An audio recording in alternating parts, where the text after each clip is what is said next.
欢迎电视机前的观众朋友走进天津卫视的大型情感节目《爱情保卫战》，看看今天我们请到的几位情感导师是谁？他们是情感导师于伯宏老师，欢迎；青年作家文吉尔老师，欢迎；情感导师曲薇老师，欢迎；情感导师辛唐米娜老师，欢迎。接下来的时间，让我们一起来分享4位导师的人生智慧，看看他们如何帮助我们的嘉宾朋友走出情感困惑。来了解一下这对嘉宾的基本情况，请看。我觉得我每天都在被监视，快喘不过气来了。我也是想知道他每天都在干嘛才查他手机的。可能是他之前的感情经历所导致的，但是我已经尽力给他安全感了。因为他老是说为了怕我生气才不告诉我的这种话，所以我对他的信任度越来越低。有请这对情侣，有请。王先生21岁，来自贵州学生；张女士23岁，来自贵州学生。有请两位，有请。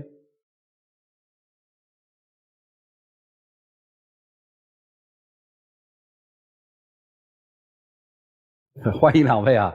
怎么上来感觉气氛那么紧张啊？因为我们之间矛盾还是比较多。说说吧，怎么认识的？怎么恋爱的？我们认识是在高中的时候，然后我是高1的学弟，然后她是高3的学姐，那个时候就对彼此都有印象。然后是到后面大学的时候啊，然后通过一次朋友的饭局，然后又接触到了，加了微信以及联系方式。然后后面我就开始觉得高中时候的白月光，然后就开始追求她，以及去给她表白啊这些。哦，在一起多久了？在一起1年多了。你现在是大几？我现在大3，已经马上毕业。你呢？我已经毕业1年了。现在是在工作还是在读研？读研究生。学什么专业的研究生？学的表演专业。厉害厉害，也厉害。这谈的不是挺好吗？到我们这儿来折腾什么呀？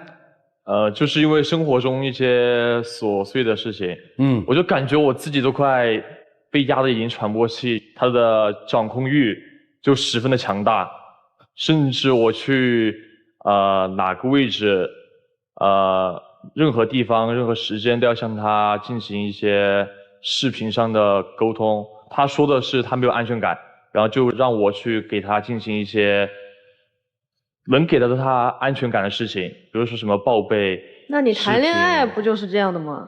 但是已经压得我喘不过气来，就是已经很严重，就是甚至超过了。别着急，来我们这儿给你透气的机会啊！你先喘2口气。喜欢这个小学弟吗？喜欢。喜欢他什么呢？我觉得我跟他的性格很合拍，然后我是一个精神比较大条，然后比较疯狂的一个人，然后我觉得他能陪着我一起疯，陪我一起闹。哦，很好的玩伴。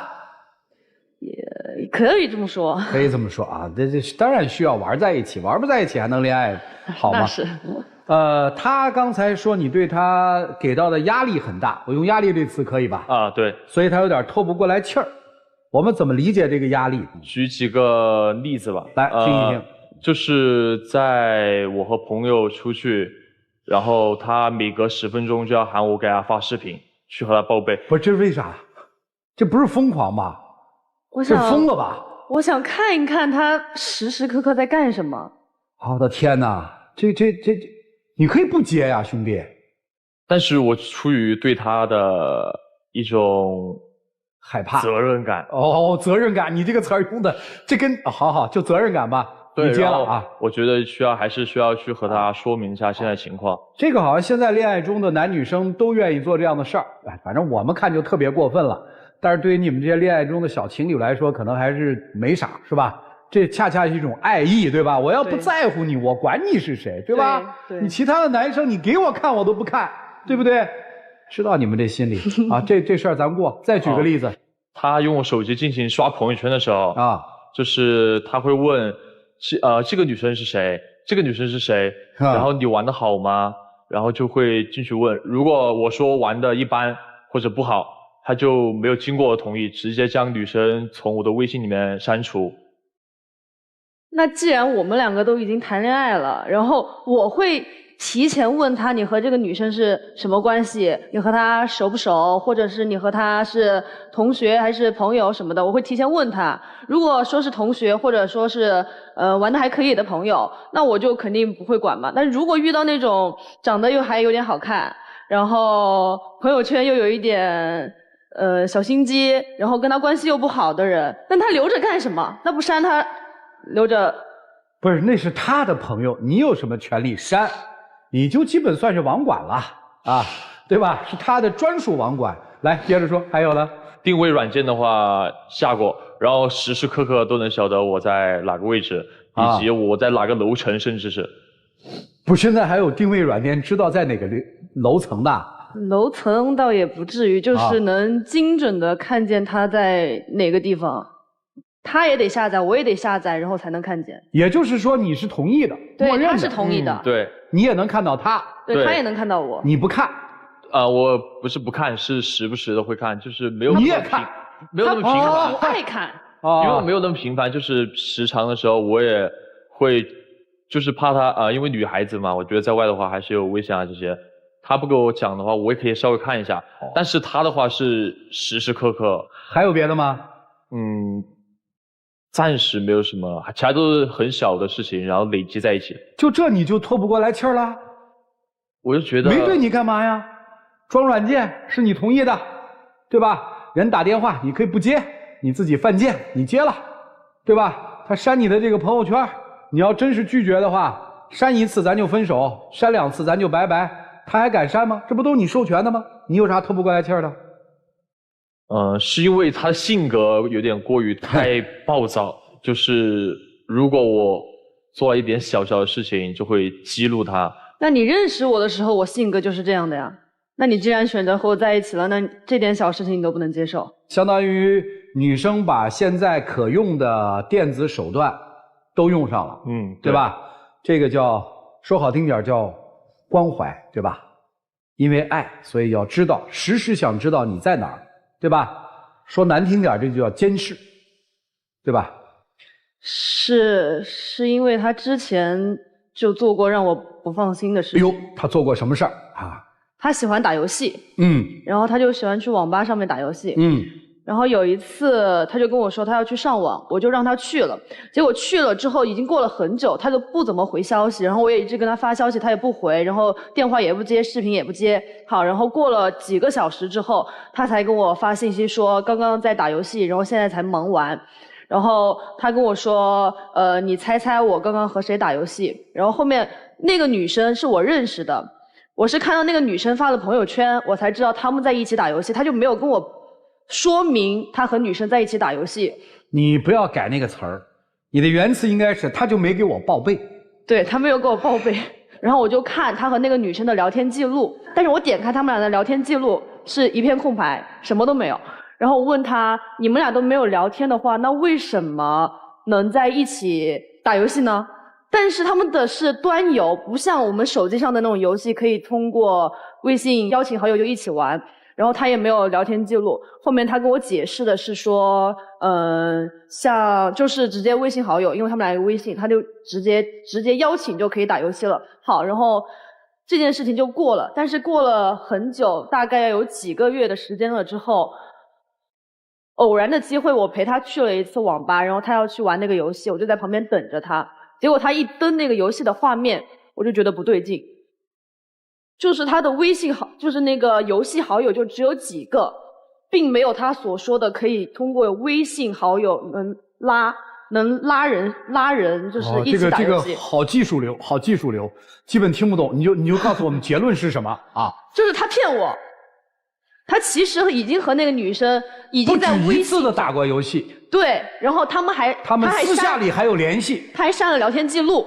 后面我生气了，我问他为什么要骗我，他说我怕我跟你说了你要生气。因为那个女生也是我的好朋友啊，然后同时他也认识，我不认识那个女生，不熟，在外地读书，然后她也不是在，你就别解释了吧，你解释这个苍白无力啊。事实上面其实说白了，大大方方做，我就想跟文老师打个游戏，我们俩什么都没有，就是个游戏好友。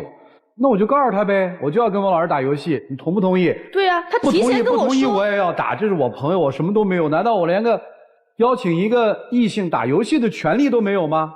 这不能反抗吗？我觉得他提前跟我说一声，我都不会生气。但是他跟你说有个鬼用，跟你说不就是死吗？跟你说不就是玩不成吗？但是他这样，所以很多女性都是这样。我们发现这种关系出现猜忌是什么？就是好声好气的商量的时候，总是不放心，怼回去了，对吧？最后逼到得私底下去干那个事儿。本来没什么事儿，但是你越琢磨越有事儿，对不对，姑娘？你是使用新鲜的手段来监管男友，这个我们明白了。所以男生说有点压得透不过来气，是吧？未来有什么打算吗？年轻人，咱们聊点理想，聊点工作，好不好？咱们别老聊这透不过来气儿的事儿。未来有什么打算？未来的话，因为我是在我们本地读的大学，然后我就是你本地是哪儿？贵州。贵州，对。然后本地读的大学，然后我就蛮想出去看一看，因为我读的专业也和这方面有关空乘方面的。然后我的职业属性是就是需要到处飞，然后我的未来的工作也是就走这个方面，但是他觉得以后我到处飞异地啊这些，他觉得不放心，还有以及他说所谓说是飞机上的空姐长得很漂亮以及什么的，他更不放心，然后他就觉得我走这方面很不安全。你啥打算？学表演呢？因为我还要在本地再读3年然后他今年大4要开始实习了，然后就准备飞到处各地了嘛，然后我就觉得他得考航空公司，人要他才行啊，不要也不行啊，你们想的太理想了现在考上了吗？已经考上。哪个基地？就是龙登堡基地，我们贵阳本地的。贵阳本地基地，本地飞，挺好，这不是挺好的吗？我因为还要在贵阳本地读研究生，读3年，然后就想出来了之后，想在本地找一个大学去当老师。没想从事表演吗？觉得还是踏踏实实的会更好一点。怕他跑？我的理解应该是男生特别紧张，你跑。就是这个举动好，男生做出来我更能理解一些。这事儿发生在你身上，我就特别不能理解了。因为我能给足他安全感，我对异性很有边界感，然后我出去玩什么的，我都时时刻刻给他报备。但是他对异性就没有边界感。这么好看的女朋友，你同学一定特羡慕你，对不对？对。好像你并不珍视啊。没有，我很珍视啊，就是所以说我才会给他进行那些报备，但是我就不会想那么多，我就觉得如果他喜欢我的话，他就不会干那些事情。我就觉得这姑娘特别紧张，就害怕你被其他人勾引跑了，是吧？用你的词来说，为啥？我真的也不知道为什么，就是他会有一种错觉，就是我老是想和别人。追你的男生多吗？说实话。不多。真的吗？真的。为啥？因为他们估计看着感觉我很高冷，然后不敢接近我。太好看的也不敢追，就怕挫败。文老师有什么补充？为啥呀？就是好像很多漂亮的姑娘说追的人都很少。我跟你说，我上大学的时候，大学4年，我们同校没有一个男生敢追我。我身边很多就是看上去很优秀、挺漂亮的女孩，旁边你以为她很多人追，真的没有，很寡。文老师是意思这个男生捡了个漏？我觉得有这个成分在。我们虽然在聊闲篇，听起来是闲篇啊，我们只是想提醒你的注意，因为在大学里还好，一旦走进社会了，漏可就不太好捡了。你就没有担心在你不在的时候出现一些情况吗？现在是他做得好，对吧？未来他可能也有一些变化。你担心吗？担心肯定是担心，因为还是有这方面的顾虑但是也不会就是整天去想这些。所以非常有意思。一对恋人之间的安全感到底是自己给的还是对方给的？在一段关系当中，用尽了所有的手段去监管或者去看一个人，这个人真能看得住吗？这是第二个问题。第三个问题，面对你所认为的高风险职业，就异性互动的高风险职业，这个人到底能不能从事呢？对吧？第四个问题，你有没有权利剥夺一个人对于职业的选择呢？这是第四个问题。咱把这4个问题都组合起来，让他们帮你们去解决，好不好？让我们一起进入丘比特问卷。来，包红兄，回答赵传老师的第一个问题：安全感是谁给的？安全感是相爱的双方主动给对方的。刚才我很好奇，关于游戏欺骗，最后你是怎么处置他的？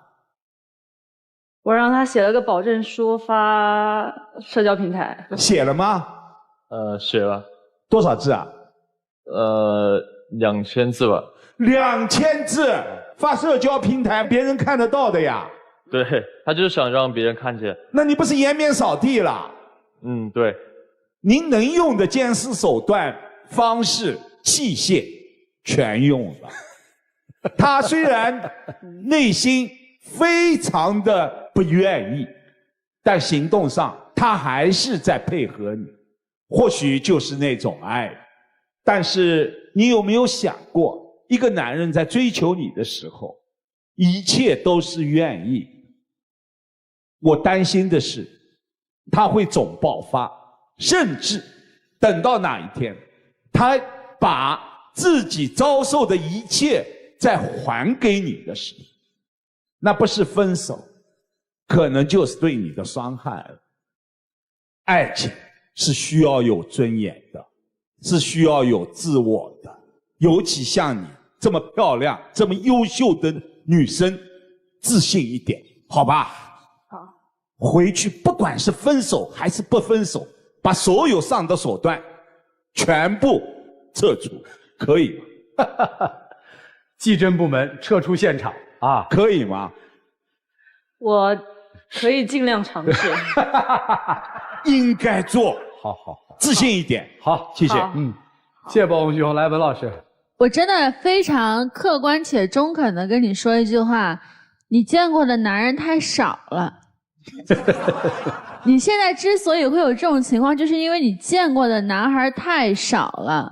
你大可放他去飞，你让他努力的去飞，因为你马上读研究生完了，你要接触社会，你未来会遇到很多很多喜欢你的人，而且他们会用100种方式告诉你我有多喜欢你，你有多珍贵。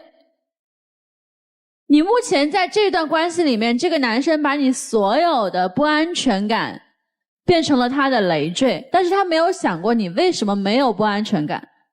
你不应该想的是你今天如何去抓住他，你应该想的是他如何把你变成了现在这个样子。爱人如养花，在这一段情感关系里面，你没有被滋养，没有被滋养等于什么？等于你不被爱。你所有的直觉，你所有的控诉，相信你自己的感受，他一定是有什么事情瞒着你的。你也不需要通过我来告诉你，因为从今往后，从此刻开始，你要开始坚定地相信自己的感受。姑娘，不是你不好，你非常好，你太善良，你太害怕失去，你太不自信。我告诉你，你的自信只能通过你有多优秀，你能赚多少钱和你内心的平静来平衡，否则你再换一个男人，你会比现在更难过。我说完了，我没有什么想对男生说的。谢谢文老师。曲总啊，女生喜欢你的专业吗？谈过恋爱吗？谈过。为什么分手？因为他无缝衔接他前女友。所以因为他有背叛过你。我可以说你没有从上一段感情失败当中走出来，可以吗？多多少少肯定还是会有影响的。你和他现在的关系，你觉得舒服吗？放松吗？有时候还行，但是大多时候还是紧张的。对，是他带给你的紧张吗？对。他做了什么让你每隔说10分钟就要让他视频一下吗？但是也不妨碍他在手机上、社交软件上和其他女生联系。对呀，所以你管得住吗？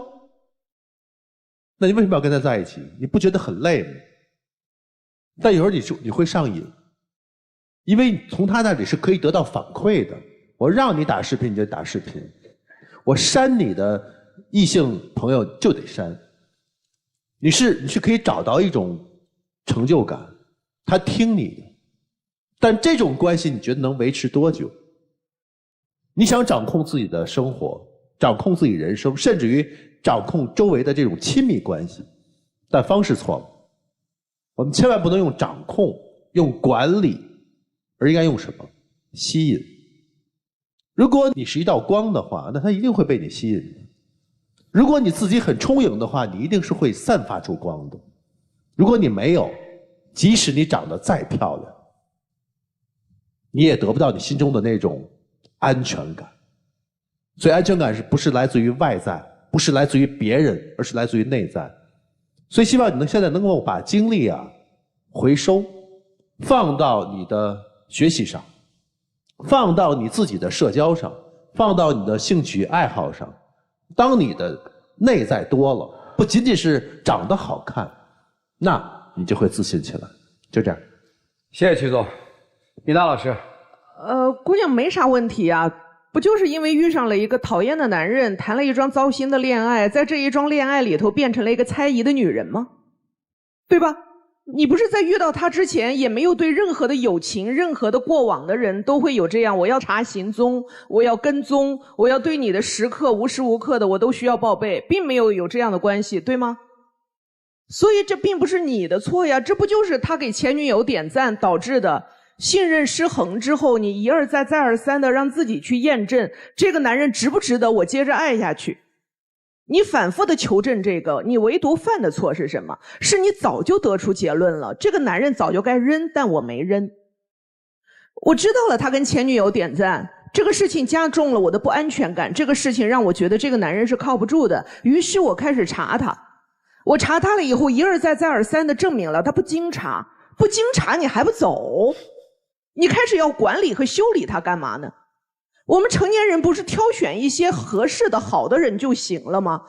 关于这一些改造这一种人的人，交给未来的人，交给他自己改造自己去。你去搞这种高难度的事情干嘛？自己的学业有成，自己对于未来的人生路极其清晰。像你这样的姑娘应该目标明确的，这个不行咱就换。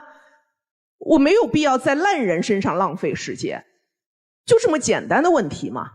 咱学会了福尔摩斯那套挺好的，未来也许还能用得上，但祝您这一辈子都不会再用。谢谢米达老师，这个好像对人男生很不公平啊！你们4个人，所以男生也算受害者呀，在这个关系里他也是个受害者呀。你们犯不上因为姑娘好看你们就都说姑娘好，这姑娘就没问题吗？这姑娘没问题吗？你这么瞪着我干什么呀？我是觉得你们俩这恋爱谈得特别低级，就我听你们所有的讲述全在他忠不忠诚我忠诚了，这玩意儿你看得住啊？你看得住吗？就忠诚是不是一个基本指标？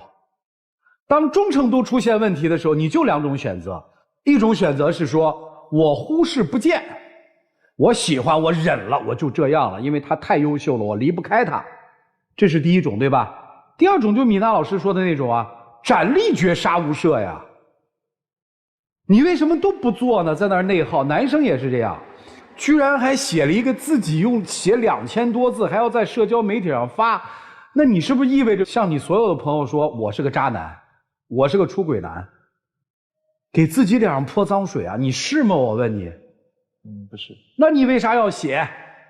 这不是颜面扫地的问题，是男人被侮辱了，连尊严都荡然无存了。别说是男人了，我就觉得，假如我是女朋友，我要让他把这个贴了，这不是打我的脸吗？就是你就相当于你想他贴了以后，你知道对于世人来说是什么吗？大家嘲笑的是他呀！你看你找了个什么垃圾男人啊？他向全世界宣布他找了个渣男。对，你看这么漂亮的他呀，找了一个男的还玩劈腿呀。这是干啥呢？所以我说，为什么这恋爱我生气在谈得太低级了？你必须分手，就此一点分手。你得从此树立一个观点，不管恋爱还是别的事儿，你得有底线。姑娘也是一样的呀。你认准了他不忠诚，你为什么不离开？你玩命的纠缠一个你认准不忠诚的男人，或者不让你有安全感的男人，是不是就意味着你也没很好的保护好自己呀？就生活有那么多的追求，干嘛呢？你们两个人都别出来，你们得好好的向上生活，不要为这点事儿把自己的人生耽误了，好不好？做得到吗？咬着牙也得做，你也一样。冷静下来，来，一起进入真情60秒。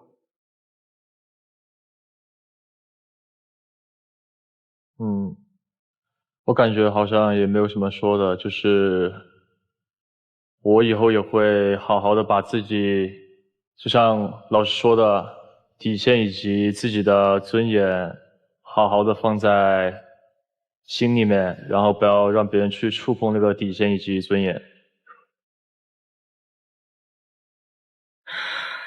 我觉得我也没什么好说的了。刚刚老师也说了，爱人如养花，但是我觉得我现在是一朵枯萎的花。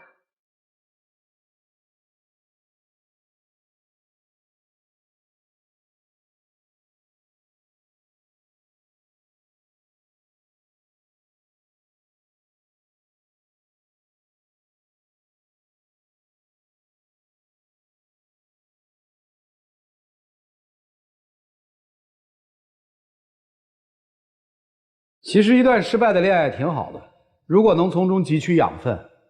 谢谢两位，请回，请回，请回。翁兄，男生真的不是在求爱，而是在求虐。双不出，来，文老师。双不出，女孩听着别出来啊，有点自尊心啊。徐总，双不出。倪大老师，双不出。好吧，来，我们看看他们自己的选择是怎样的，请开门。精彩节目稍后继续，精彩节目马上开始。我们看看他们自己的选择是怎样的，请开门。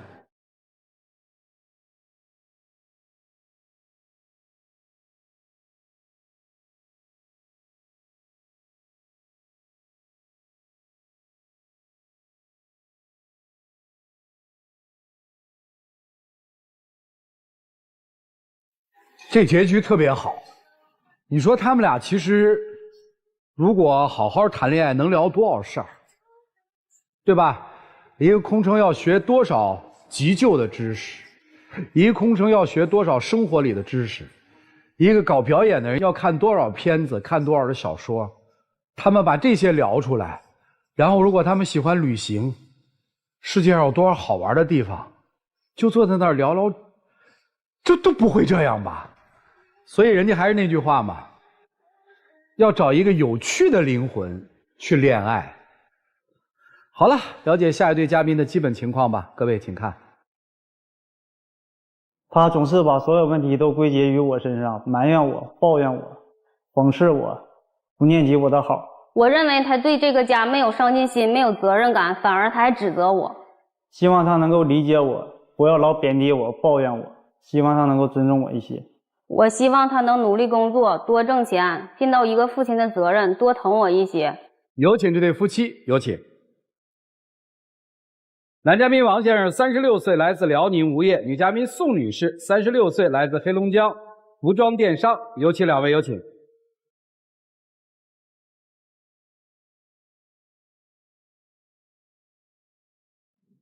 欢迎两位哈。结婚多久？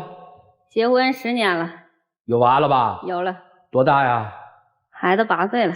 今天为什么来啊？今天我跟他过不下去了，想请老师帮助一下。就是还想过，但是觉得过不下去了。说说吧，咱从哪儿开始说？我家是黑龙江鹤岗的，然后我去在沈阳开的实体店，他是厨师，然后我上他饭店吃饭，然后我觉得长得也挺帅气的，然后还挺腼腆的啊。当时多少对他有点想法。哎呀，色字头上一把刀啊，无论男女，你看看啊。后期是他追的我，然后我俩后期大概是几个月啊，还是几年啊？大概也就1个月那样吧，然后我俩就聊了嘛，当时就加了微信，然后就聊，然后后期他说那咱俩处对象吧，我说那就试试看吧。就这样。在饭店偶遇厨师，1个月之后变成了男女朋友，是吧？是。之后呢？之后就是我俩连结婚带处对象一共半年，然后就结婚。这么快？对呀，结婚的时候就是那个他爸，村里人全都给信儿了，我是最后一个知道的。当时村里边没给信儿啊，我带你回家，人村里人问我爸你是谁，我爸就介绍一下说这是我儿子那个处个对象，那这回来好像看看说人要结婚吧。你爸不跟人说的日子都要定了吗？日子都要定了吗？当时每天定日的时候不找你了吗？你不也来了吗？后期是不是你告诉我的？不是你们在这争论这玩意儿干嘛？都结婚11年了，什么情况？是不是？就是我当时根本就没想好和他结婚，我感觉就是在通知我一下子，就是告诉我那个邻居什么的，村里人都知道了，你就结吧，要不然的话，你说的咱俩处的也挺好，然后那个让村里人笑话，有没有这事儿？你自己说有没有这事儿？没有。当时我带你回家了，咱俩第一次回家是见父母，然后村里边的人那个就是问我爸这个是谁，然后我爸说这玩意儿带那个对象回来。你爸说没说要定日子了，要结婚了啊？那时候我跟你处对象了，要结婚了吗？但是那阵也没说定日子呀。行，往后说，怎么了？啊？然后这个婚就结了，结了。什么稀里糊涂就结了？这不才第一次去吗？第一次去，然后人家那边就定日子了，第2次就把我带去了，然后就开始说彩礼的事儿啊，就开始说那个房子呀、车的问题了。这不明显还是你知道嘛，对吧？对，后期他都不行了，那一天天蔫们的就要带死不拉活的。我寻思，哎呀，那看他这样，我说的那结就结了吧，人还是好色，是不是？对，也有我的问题。说是人家逼婚，我听你就顺水推舟了，对吧？是。他们家呢，就是提前可能也做了一些埋伏啊，但是没想到你没有抵抗啊。行，接着说。然后上他家了，就是说的那个我老公公就说的定日子，然后我说那就定吧，然后给了11万的彩礼。后期他跟我说的加一起是11万，后来差了几万，到结完婚之后就不给了，就现在就这样了，就过去了。当时您拿到的彩礼是多少钱？没拿到11万啊，差3万，应该差3万，就给了8万。对，8万彩礼就嫁了。对，嫁了。完了这8万就是什么都包括在内。当时我问我公公，我说的那房子呢？我公公说房子你不有吗？那房子有，那是我婚前买的，跟他有啥关系啊？哎呀，反正我当时挺生气的，但是车没问公公。车也是我俩后期。虽然说是我买的，但是我俩后期结完婚后买的。就是当时有房。对，房是我自己的。男方给了8万块钱彩礼。对。您就带房出嫁了，是不是这意思啊？对。啊，高兴吗？当时？当时也确实同意了，当时挺高兴的。对吧？双方互相给对方了一个埋伏，对吧？你是要得到他的人，他们家是要得到你的人，都达成了共识。这个你认吧？认。这个认不认？这有认。当时确实人家那个我爸那边确实挺着急的。你们家是不是使了点手段啊？是不是？是还是不是？对，当时是那啥。这就叫情投意合。现在就是老抱怨说人家就骗子。你搁那8万块钱你自己咋回事你不知道吗？8万块钱所有都包括在内。你家娶媳妇儿，我拿钱给你家装房子呀？那农村的房子是不是花在8万块钱之内的？房子是现成的，也没有说装修，就买了一个家具。那你娶媳妇儿，是不是那东西啥都应该你们家买呀？那都在我这个8万块钱之内。那当时那彩礼给你过去了，那农村条件当时也没多少钱，都给你拿出去了。那就是买家具的时候就在那咱就先垫一下呗。拿了8万块钱彩礼，在这个婚礼上您花了多少钱？几乎最后没剩啥了。啊，等于说男方给了女方8万块钱彩礼，女方出一套房子，然后女方把这8万块钱彩礼全部都花在了婚礼上，是这意思吧？对。所以现在女方提起这事儿有抱怨，是。男方觉得就应该这么做，没错。不是，当时整店儿啥的那会儿你不也用不少吗？行，这一笔糊涂账不算账了啊。那咱往下说，就说婚后吧。婚后，然后我不是开实体店的吗？我开了3个服装店，这个3个实体店它不在一个城市。然后我俩结完婚了之后吧，这不就怀孕了吗？怀孕了，就是这个实体店他啥忙他也帮不上，他什么也不懂啊。就是从订货会儿到回来就开始是那个摆这些陈列呀，所有的东西全都我自己。后期月份大了，我也去不了了，就黄了，关门了。但是手里面还有点钱，对吧？没有，然后就欠不少，大概得欠40-50万的外债。啊，就因为你怀孕，他不能打理。对。啊，因为我是本身我就是一直就在厨房了，我接触的除了铁勺就铁锅啊，那个服装经营他的服装那我也没接触过。这不重要，没人怪你，你就踏踏实实的炒菜做厨子不是挺好吗？对呀。之后然后欠了这些，然后他也不上班了。为啥呀？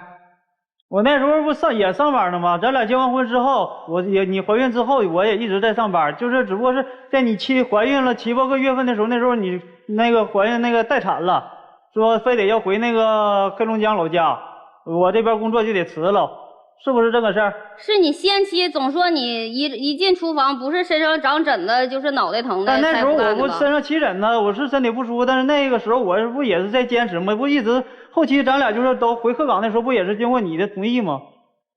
行，客观事实就是结婚之后怀孕了，之后因为经营不善和体力不足，3家店倒闭了，为了陪产，丈夫也辞职了，是不是这么个意思？对。好，再往后说。生完孩子了之后，他说的就回他老家得了。我说那也行，那我们俩就回去。我说那你做什么呢？他说的跟前有一个烧烤店要往出兑，他说我感觉挺好的，他说我想尝试一下。我说那也行，一个烧烤店能多少？反正又投资大概有6-7万块钱吧。然后又干了。你说我这么多年，我连饭都不会做，我根本不懂得后厨，我都不怕主任笑话，我连饺子馄饨都分不清啊。然后烧烤店从哪开上，他天天忙，就天天有事儿啊，就把这烧烤店就这么一扔，也不咋经营，大概好像能开到1年，也就1年那样吧。烧烤店又黄了，又赔了6-7万。厨子自己开一烧烤店能开黄喽？啊，对，开黄了。为啥？10月1国庆放假。人家放假，我们正好做餐饮行业的，那时候呢正是有接一波客流的时候，他不干，非得要是那个停业关门回老家想父母了，停业了7、8天之后就是那个就是有的客人给我打电话呀，或者有的上我店去，一看我那个门关着呢，都以为我那个不干了。回来的时候，第一天也就1桌2桌了，就没啥人了。因为关门了7天。所以店黄了，你是这逻辑是吧？对。来，我们接着往下听。这黄了之后怎么办呢？还得生活呀。黄了之后，我那个之前实体店黄的时候有一堆库存嘛，然后我就寻思这怎么办呢？然后就这样式的，我就接触上电商了。然后当时我的想法是把这些库存，因为我外债欠很多嘛，我先把这些库存都消化掉，所以我就开始就做电商了。然后这些库存都消化完之后，我做的还挺好。然后我就一直做着啊，这不挺好吗？后期又埋怨我了，那时候他整电商嘛，整电商清理库存的时候是快递啥对接啥都是我给对接的，然后就是他刚开始就是忙，就是都给他捋顺了，他这感觉自己也能整过来，就天天就在家抱怨了啊，天天在家一待，班也不上，啥也不干，天天就那么待着啊，全指这一家就指我自己呢，刚开始就是抱怨上我了，看我不上班了。实际您是在配合他做工作，对，打个包，处理那个就是取个货、送个货之类的。您还管送货呢？啊，这个每个月工资多少啊？没有。那你这个干了多少年啊？也有好几年了吧，因为都是自己家的那啥嘛。几年啊？也有4年、5年。我做电商多长时间，他就干多长时间。他那个送货是给我送，就是我打完包了之后，他送到快递站点，因为我们不是农村嘛。对啊，所以我就想问啊，那你给人开工资了吗？我问的是这个。没有。然后后期呢，我说你抱怨，那我找班吧。我找个班出去了，干了能有1个多月吧。给我打电话，非得让我回来，让我辞职了。我那时候不是忙吗？你说我又直播，直播完我还得打包的发货，然后那孩子天天放在你爸你妈那儿去，我天天还得去看看孩子。我要是不忙，我能叫你回来吗？我在家的时候是抱怨我就是啥也不干，我出去上班呢，人家告诉我忙不过来，必须得回来，那个还得跟他整这个电商。回来没回来？回来了。整电商整的咋样？完，现在还行。不是还行吗？还啥行啊？现在都啥样了？你家姑娘要上1年了，你心里有没有个数啊？人家孩子都学个画画，学个那个舞蹈的，你家孩子学啥了？你当父亲的这点责任没有吗？那我这么多年所有的挣的钱全是我挣的。一出去上班就让我回来，我咋干？你为这个家付出啥了？你就说从打咱俩结婚之后，你为这个家一共挣了几个钱儿？你就说一共挣了几个钱儿？你心里有没有数？我大部分时间都是我出去上班了，我找了就是他做电商期间，我出外边找了30个工作，每一个工作都是出去刚干1个多月，给我打电话，不行，我家整不过来，你得回来呀，你得帮我整来，家这边太忙了，每一次都是。后期你在那工作也不是说那好找，你说找就找的。行，我接着问问啊，刚才说了您这个孕期的时候3家店倒闭了，欠了40-50万，这债还了吗？还了。还了，那还这个40-50万的债钱从哪儿来的呀？就是做电商挣的。做电商挣的，做电商不是他也干了吗？他不是也给家里挣钱了吗？做电商，他那个小店回款直接全都到我这儿，钱他不管。是啊，钱是回到您这儿，人家出没出力呀？我现在听明白怎么回事了。是他出力了吗？出力了。出力了，你怎么刚才说你从结婚到现在，你问问你自己给家里挣了几个钱儿？什么意思？就是你嫌弃他没挣钱呗？我理解的对吗？我就觉得他没有上进心。你该好的时候可以，咱俩一起奋斗；不好的时候，你是不是多多少少你应该出去找一份工作，为这个家分担一些？不是，你现在是希望他出去工作是吧？对，因为现在做的不是很好了，不想出去了。不是不想，现在我尝试过联系了几个工作也不好找。我一直也是在就是给朋友啥的都打电话，现在我也在找。就当地找不着，到外地能找。主要是现在就是我这帮朋友，他们都是害怕啥呢？给你找个工作了，你去干了1个多月，你就不干了。现在他们都有顾虑，包括我朋友也是这么想。那你前后这种干1个多月不干了有多少回啊？哎呀，得有4次到5次吧。难怪呢。那为啥他每次出去工作你就把他弄回来呢？就是我也不想把他弄回来，他出去了的时候吧，我这边我确实是忙不过来了，然后我才把他叫回来的。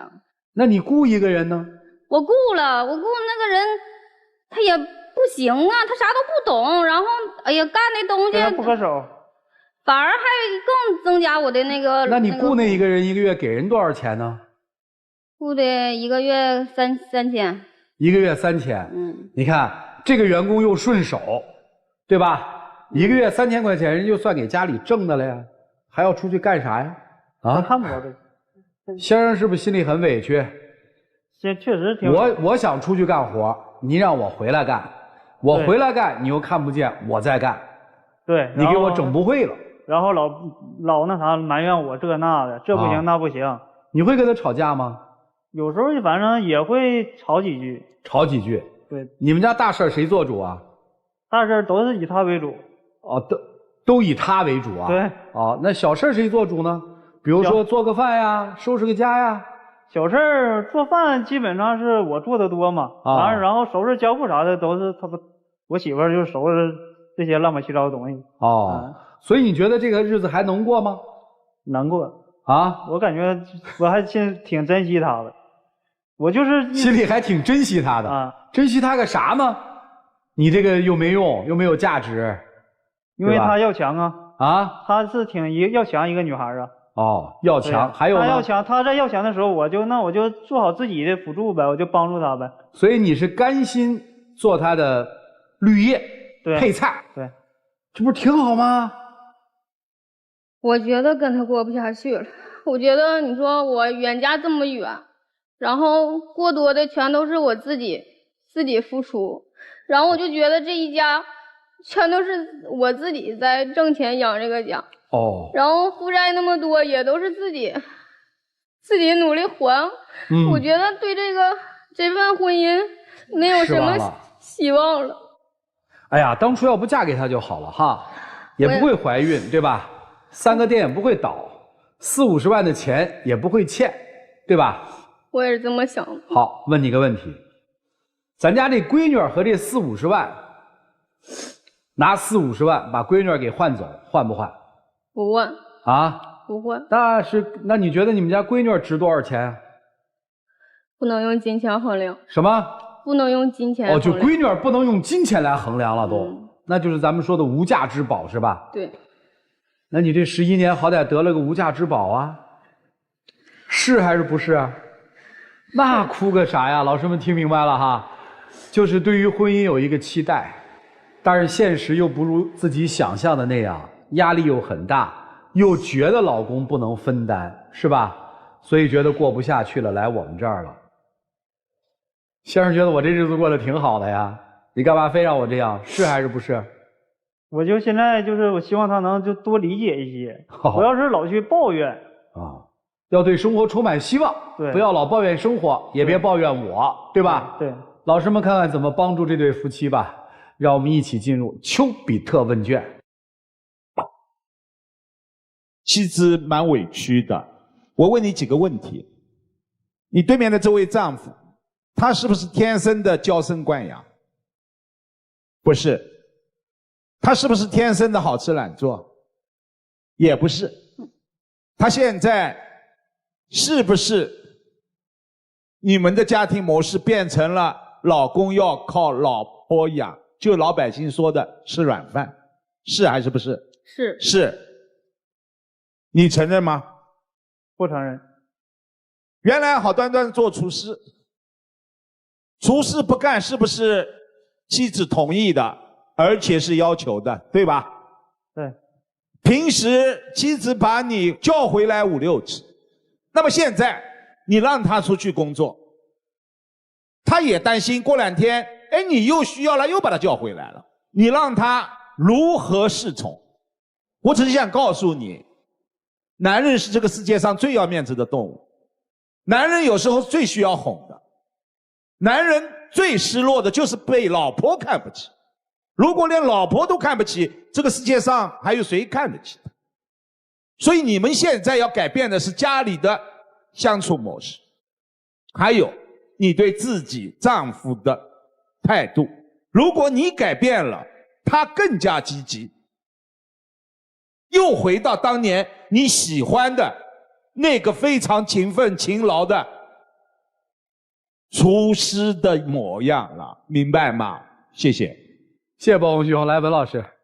我其实觉得就是这个大哥他还是做了贡献的，只是说他的贡献没有达到你的预期，或者没有达到你的标准。我现在觉得你讲的东西很像一把道德的戒尺，悬在他头上，他其实也有委屈，但他无法陈述，他无法申冤，因为你的那个道理听上去好像没什么问题，但是背后其实有很多漏洞。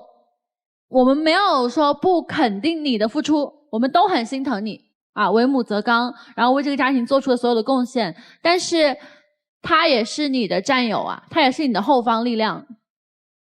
你要去增长你的后方力量，而不是说我觉得你怎么样做不 OK， 我觉得你怎么样不好，他一定是有好的地方，你们今天才会站在这里。不要在你得理的时候这么趾高气扬的去跟他说话，其实你好好跟他沟通，好好去讲，然后去以他能接受的方式去讲，我觉得他其实能做到你的诉求的，不是不能做到。谢谢文老师。徐总，妻子对现在的生活不满意，但只是抱怨有用吗？问题都是对方的吗？难道没有自己的问题吗？那他现在在家里不出去工作，他是闲着的吗？他是在帮你，只是你看不到而已。他出去过4、5次啊，都被你叫回来了。谁的问题？当我们夫妻的关系出现问题，当我们的家庭遇到重大的危机的时候，如果你只是看到对方身上你这样问题那样问题，然后问题全都是你导致的，那你们会怎么样？阵脚大乱呐！夫妻同心，其利才可以断金呐！现在你们生活的确是处于低谷，那我们应该怎么办？往外去看，想办法拉住你身边你最应该拉住的人是谁？是他。你们俩一起拉起手来，一起想办法，而不是互相抱怨。所以想出一个切实可行的问题，远远比只知道抱怨来的更有效。就这样。谢谢曲总，尹娜老师。你是一个典型的内耗王，姑娘，在生活里头有点颠倒黑白，制造推诿。你真是被他们家骗去结婚的吗？他爸就算是散播的全村都知道你结婚了，你也可以呵呵一笑。误会，这只是个误会，我又不是这个村的村民，你们怎么想关我什么事？我可没说要嫁。可是当对方说，哎呀，这就是我的儿媳妇儿，他们要结婚了，你也就顺水推舟。顺水推舟的事儿可不叫上当。然后再接下来，您因为怀孕了导致3家实体店倒闭的吗？不如我们看一下当时的经济环境。在那个时候正好是实体服装店不好干的时候吧，更何况你的3家店又在不同的城市，对于您来讲也不是因为怀孕而导致的服装店经营不下去。所以你把生活里头各种不如意啊都推给了别人，推给了任何你可以怪罪的一方。而现在您的丈夫呢，在家里头的确要说没贡献吧，他其实有。当您电商忙的时候，他是那个打包员发货员，您开工资给他了吗？您不给他开工资，结果您却说他不制造价值，不创造价值。您有那请小工的钱就是他的价值，您为啥不请呢？因为你想节约成本。凭什么丈夫他一旦是你的丈夫了，他就不配在你这儿领到工钱呢？然后丈夫自己也是在外头有工作的，屡次被叫回来。你的丈夫眼前属于被你规划的不好，整个人索性躺平，因为有你管着衣食住行呢。你不要再试图控制他那么多了，你把他控制废了。现在告诉我们所有人说，我累了，一边是孩子，一边是丈夫，一边是我苦撑着的事业，我觉得好难啊。把丈夫还回他自己该去遨游的那一块天地去，珍惜眼前所有的，你已经比大多数人幸福。谢谢米娜老师啊。其实我跟你说，我恰恰觉得你是一个强者，我也不知道你怎么突然之间就崩溃了。就是做实体的时候能做到全国3家店，那么年轻一个女孩子很厉害。做电商能够在电商几年就把40-50万的这个欠债还了，还能让家里面正常的运营，你是能够在商业上面踩到时代的脚步的。你为什么要恐慌啊？你现在应该更加坚定啊！现在电商是难做了呀，但是你应该有能力让它做得更好，因为你有这个能力。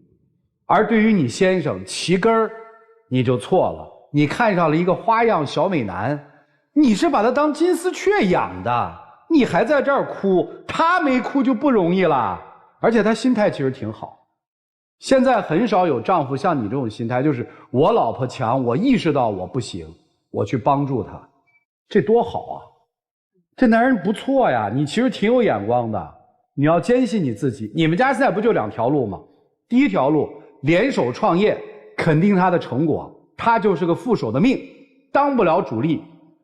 心力的苦你吃，劳心者治人嘛，古人说他是劳力者治于人嘛，因为他只出力气嘛，所以他就被你管理嘛，这叫第一个任。如果你放心花样美男出去，心里还有这个家，那你就还他一片事业的天地，你们各干各的，别开那夫妻老婆店了。你今天给人一答复，好不好？好。让我们一起进入真情60秒。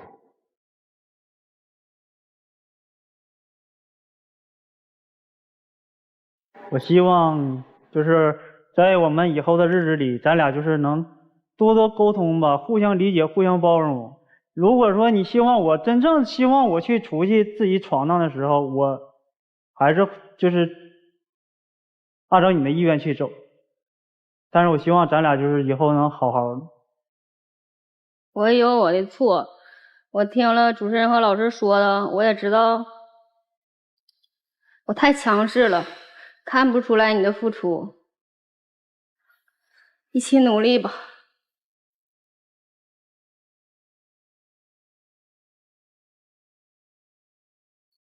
没了，爱不爱他说呀。我爱你。我也爱你。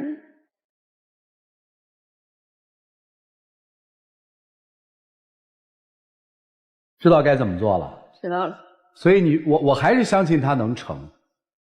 很少在这个舞台上有女嘉宾有这么好的反思力，她愿意去反思，所以你还会成的，加油好不好？好，谢谢两位啊，请回，谢谢你们，请回。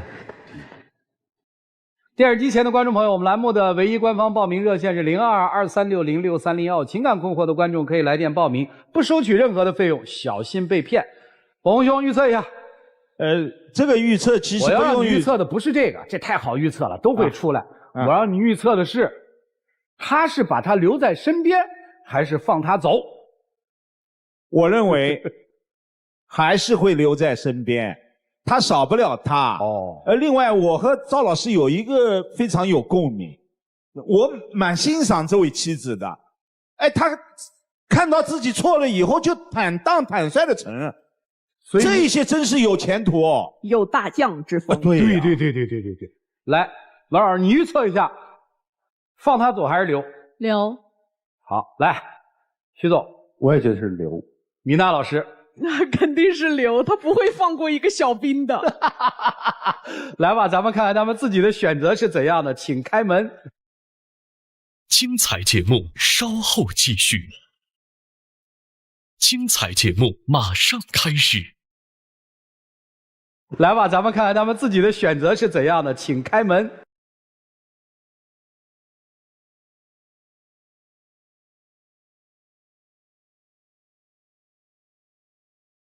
快去！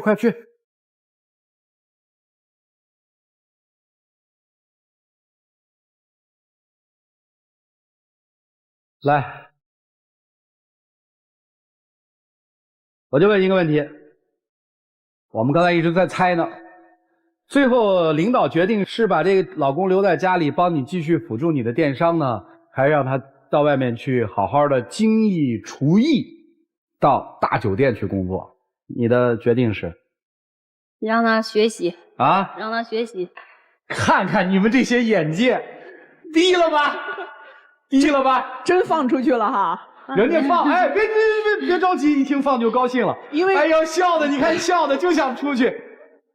你看人家是不是能成大事儿？有大将之风，确实厉害。但是万一放出去赔了丈夫又折兵，你们不怕？咱不怕。你不要说，他还真有那种自信。他厉害，他不怕，他厉害，跑不了，对吧？行吧，我们来见证属于他们的浪漫时刻吧，各位请见证。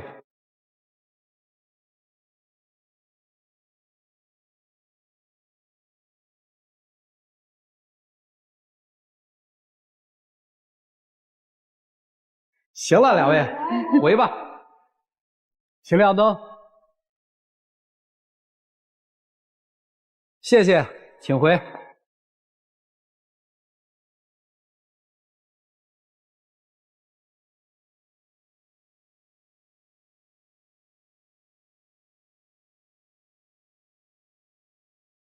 就看到这样的夫妻，你只能发自内心的祝他们生活更好、更幸福。精彩节目稍后继续。精彩节目马上开始。我们要再一次感谢4位老师跟我们做的精彩的人生分享，也谢谢电视机前观众朋友的收看和陪伴。